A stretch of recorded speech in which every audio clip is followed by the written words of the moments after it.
All I'm That's saying what we said. There are people who didn't want it to happen at all. You sound like one of them. Did you hear what I said? Yeah. Like, what is the alternative to not talking? Just sit at your lunch table? Tyrus, now what do you think? Maher said, liberals are not going to like this. I know they're going to come after me. And of course, they did come after him. I'm sorry. I don't know what y'all watched, but Bill Maher. Crashing out of view, Maher liked to think of himself as the king of sarcasm. What happened next, though, wasn't a quick joke or a slick comeback. It was a total flip. In a moment that felt more like wild comedy than casual banter, Maher's trademark smirk vanished almost instantly. Tyrus didn't just respond. He turned the entire exchange into a masterclass in humor, using Maher's own style against him and leaving him completely exposed.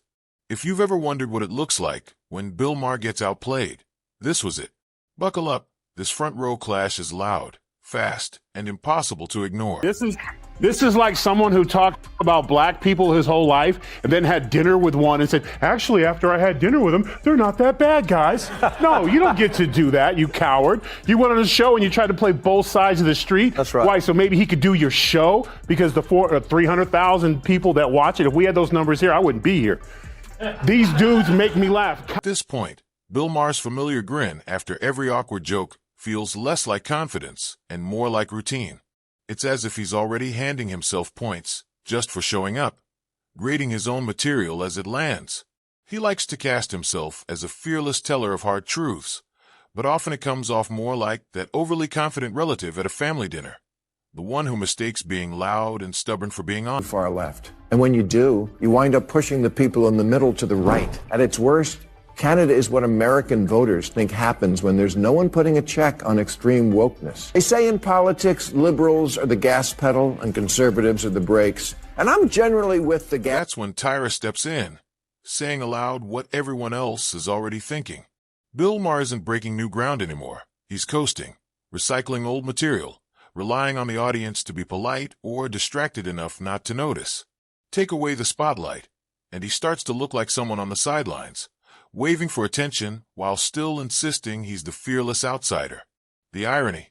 The culture he claims to challenge has already moved on, barely glancing back. Things about President Trump nonstop. You had no reference point. That's all you proved to me. You sit down with a man, you break bread with a man, then you come and say, well, on this night, he was okay, but don't be mad at me. Now, let's talk about his delivery. Comedy doesn't feel like something Bill Maher crafts anymore. It feels like he's dragging each line uphill and hoping gravity finishes the job. His pauses stretch on, long enough for the room to wonder if the punchline got lost along the way. Every setup carries the same weight, as if he's bracing for applause that hasn't decided whether to show up. Instead of crisp timing, the jokes land in awkward silence, each one quietly begging the audience to clap so everyone can just... Everyone keeps acting like they need Bill Maher. The little guy who doesn't lift weights, 99% of the internet, what, MySpace? Come on, man. This dude represents nobody. A PR stunt for who? I'm sorry, I missed the Oval Office Rose Garden meeting where President Trump was talking about Bill Maher was there. Yeah. Bill Maher casts himself as the headmaster of a made-up comedy classroom, lecturing the crowd with opinions so stale they've expired. He takes shots at everyone, struts around like he's running the show, and then looks genuinely baffled when no one wants to sit at his cool table. It's not clever balance. It's just trying too hard to stay relevant. The president's not talking about it. He doesn't need Bill Maher. He's got 70% of the country cheering him on. He walked into UFC. The place went crazy. Then why did he accept dinner with him if he didn't? Because he's like everybody else. No, why did Trump? Because that's who Trump is. He will break bread with anyone. He will sit with Kim Jong-un and break bread. So little punk-ass Bill Maher coming to the house and sitting in the seat. And what did Trump did? He was gracious. He treated him. Everything that he... His obsession with being the last real comedian makes him feel less like a champion of free speech and more like a relic from the late 90s. An era that already moved on. The jokes feel stale, the pacing drags, and the interruptions never stop. The routine barely changes. Welcome a guest, talk over them, and make absolutely sure everyone knows he's the smartest person in the room. The things I said, because you were part of the machine. You were part of the thing. He wasn't as bad as Joe and Micah was where he's sharp as a tack, but he led the charge. He continued to say things that weren't true. He supported things without ever bothering to say, hey, you know what? I want to sit down and when I have a problem with someone, if I had a problem with Johnny and me and him had a problem, I'd be like, we need to sit down and talk before I would go out on social media and talk about him. But he needs President Trump. And I'd say, let me have needs a the weapon audience. first. Yes, yeah. Well, you know. But at this point, to coin one of the greatest, funniest phrases in all of comedy, I would ask Bill Maher to step in my office, and he would say, why? Clothes are just an outer layer. They don't define us or draw lines between people. Remember when everyone wore slacks? It wasn't a statement. It was just what people wore. The strange part is when that same choice suddenly sparks criticism, even though everyone else is dressed the same way. It's never really about the clothes. It's about how they're weaponized against you. Way we dress. We're not different people. This is like, you know, you come from, you know, the slacks generation. Like slacks were these are still jeans. a thing. These are no, not but slacks were a thing. No, I look good. That's the difference. Is that you were do wearing? look good. You're wearing You don't gotta sneakers. throw that in my You got face. you got a t-shirt on. Like You look like Bill Maher built his reputation on an edge that's now carefully padded and safe. He talks about courage, yet he keeps circling the same familiar jokes that go nowhere. He's not pushing boundaries. He's clinging to them, hoping the audience applauds anyway. That's why Tyrus calling him out hits so hard. Maher leans on laugh tracks and the comfort of an HBO set, while Tyrus slices straight through the padding. That moment was powerful enough to deserve a primetime spotlight. If only HBO had the... Finally got back on his show and told us what happened when he went to the White House and met with Donald Trump. I like Bill Maher and I like going on his show, but he definitely has been suffering from a case of the TDS. Once the TDS gets you, it's hard to come out from under it. But I see shoots of grass, mixing all sorts of metaphors. I think he's starting to come out from under it. And to his credit, he went there. It was brokered by Kid Rock. And to his credit, President Trump allowed it, welcomed this, and was very gracious to Bill Maher, who has been Bill Maher treats every episode like a cultural intervention. America, listen up, Daddy Bill knows best. What follows are half-baked arguments, tired references, and monologues that could have been lifted straight from your uncle's wine-filled Facebook posts. Watching him scramble to stay relevant is almost comical. Applause becomes his lifeline, each clap keeping alive the illusion that he still commands the room. Now he's whining, she's talking like a podcaster. Like, do you know how many members of Congress I've talked to who actually cursed? I know preachers who curse. Shut the hell up. Tyrus's takedown of Ma lands more like a public service announcement than a roast. Ma isn't a fearless truth-teller. He's the grumpy neighbor convinced he's the star of a story nobody else is watching.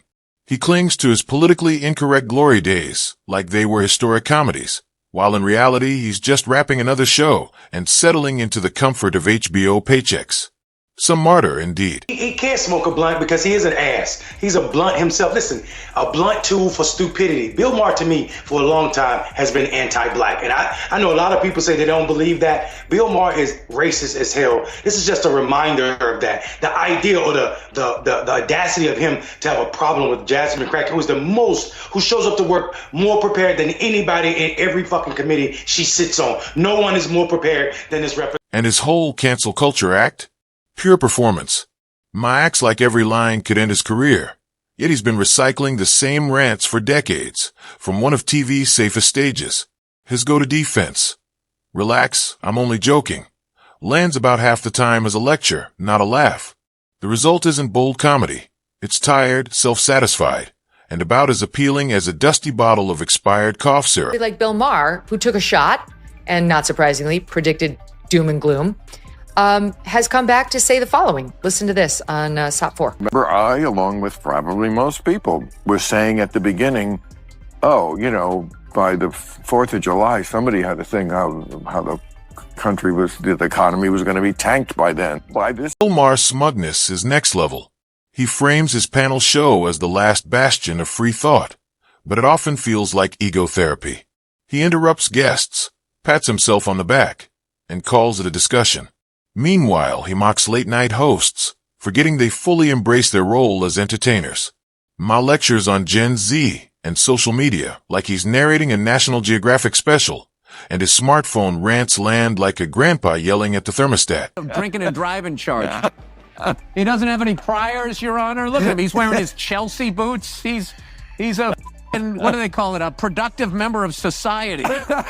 No one ever All made... right, well then Nepo baby. Your dad has a construction company, you take it over. Does somebody call him a Nepo baby? No, it just becomes, Sanford and Son. Yeah, but it's a little more pronounced when it's in the arts because you have this... I hate that word. Why? Pronounced. Jesus Because Christ. that's like a PED. You know what? You know what it was? That was like a... Next up is Maher's never-ending feud with religion. He turns criticism into an Olympic sport, competing for both gold and maximum condescension. Religulous wasn't an exploration. It was him mocking believers like a debate club dropout. Push back, and he acts like he's being persecuted, even after decades on HBO with a built-in megaphone. Only Maher could speak to millions for years and still claim he's being silent. Drinking and driving charge. He doesn't have any priors, Your Honor. Look at him. He's wearing his Chelsea boots. He's a what do they call it? A productive member of society. No one ever All made... right, well then Nepo baby. Your dad has a construction company, you take it over. Does somebody call him a Nepo baby? No, it just becomes, Sanford and Son. Yeah, but it's a little more pronounced when it's in the arts because you have this... I hate that word. Why? Pronounced. Jesus Because Christ. that's like a PED. You know what? You know what it was? That was like a... Tyrus's message is sharp and unflinching. Bill Maher isn't a rebel. He's a formulaic comic recycling edgy. Opinions that never actually leave the safety zone. He's not at risk of being canceled. He's at risk of being ignored. And that's what really gets under his skin. Beneath the smug delivery is an aging performer, mistaking audience applause for insight, clinging to a platform as the illusion of risk and relevance quietly fades away.